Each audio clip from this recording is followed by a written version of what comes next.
These natural-born mountaineers make it look like a walk in the park. Salt. It's so rare up here. Ibex risk everything to reach it. He has no choice but to follow his mother.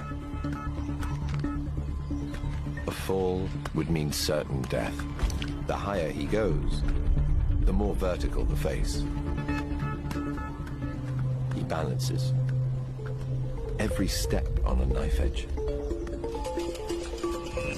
Now his survival depends on his innate superpower.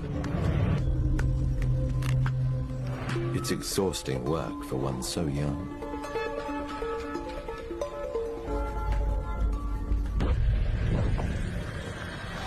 Just in time, his mother notices. She gives him a chance to recharge.